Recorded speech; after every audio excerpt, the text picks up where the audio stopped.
larger enough. So based on this, Einstein using this simple straight line equation, y equal to ax plus b theory, to develop the most important explanation. What he says is, if you draw the diagram based on the experimental data, this is the frequency of the light, and this is the kinetic energy maximum. So somehow he draws this line. This line is for first metal number 1. Of course, this metal is a photosensitive material. And then the next one is metal number 2. And then the third one is metal number 3. Metal number 3. So using this theory, that means there's a certain energy in here called energy barrier had to be overcome. This theory is K max, in which cases is equal to HF frequency minus phi. Phi in one way is called work function. That means the photon energy have to overcome the work function, the work energy, in order to emitting photon. So it's a frequency dependence. It's not what you call the intensity dependence.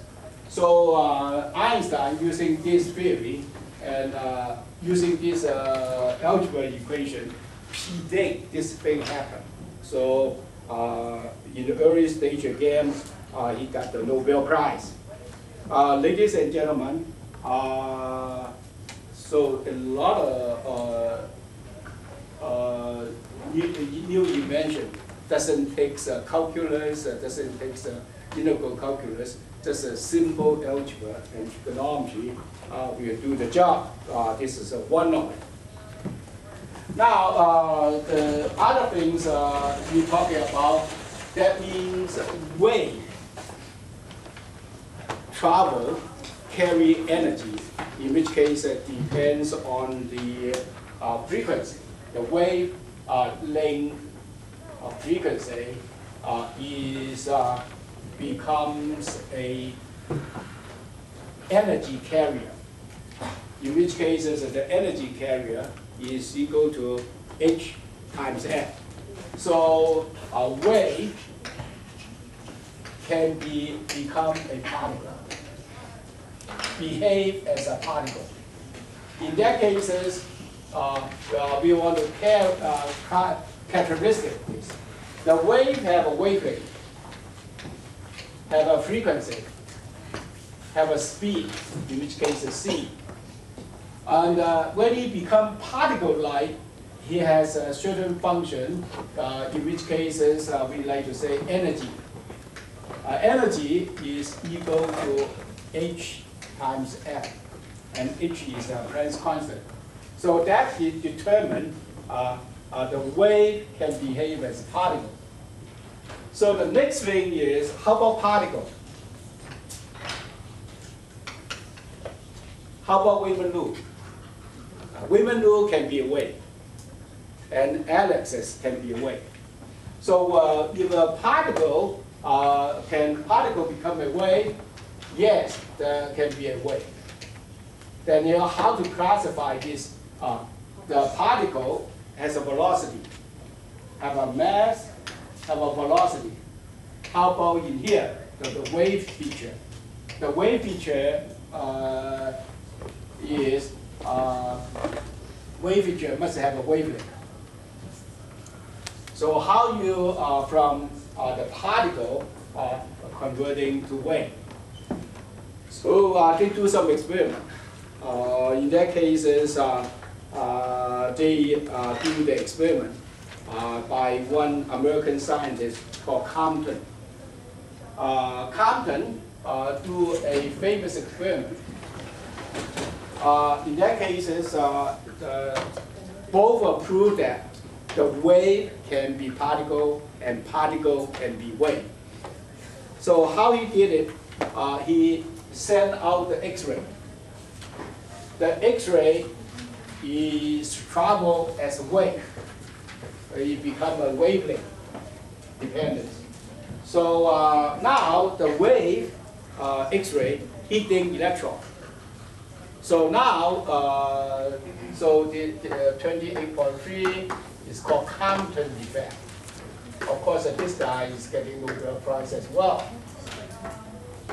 So in this case, the light means X-ray. X-ray travel now become a particle. It hitting this electron. Hitting this electron. When it carry the wavelength, it's F sub 0, lambda sub 0. And in bombarding this, and then the electron go in this direction. This is electron. Electron go this direction, and then with the angle V, scatter in this direction.